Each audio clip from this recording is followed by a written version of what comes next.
Sveiki visi, čia FX Trader LT ir 2012 m. birželio 27 dienos Forex techninė analizė.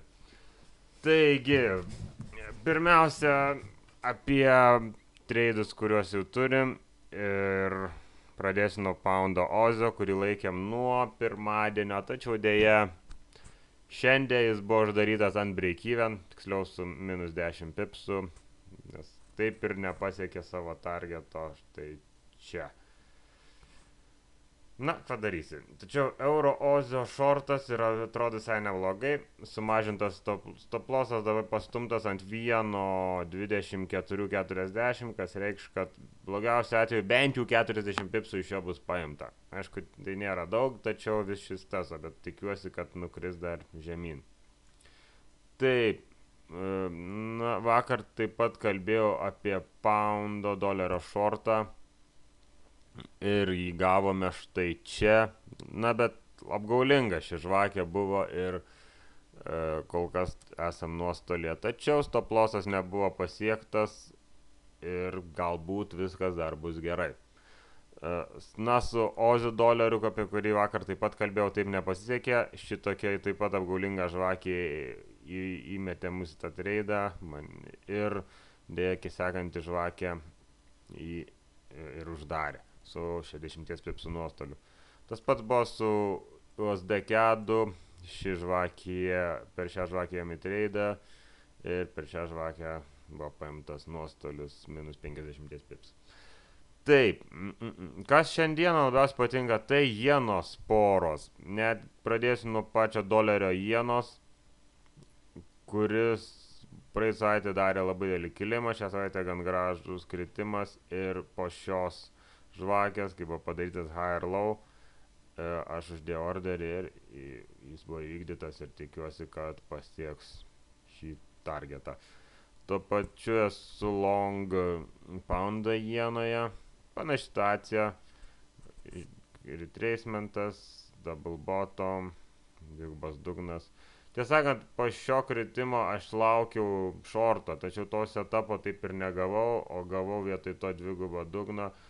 Ir dar kartu su Stochastics divergencija. Štai čia matom lower low čia, o čia higher low.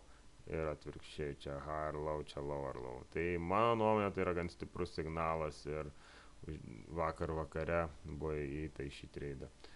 Štai čia. Stop lossas yra čia, targetas čia.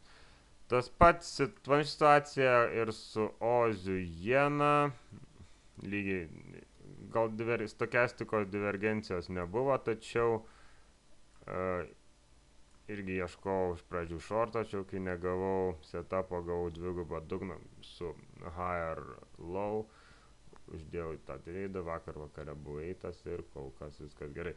Šiaip esu pasiruošęs reversinti šį treidą ir shortinti, tačiau jeigu po šios žvakės, aš manau, jeigu panašiai atrodys, aš tą shortą panaikinsiu.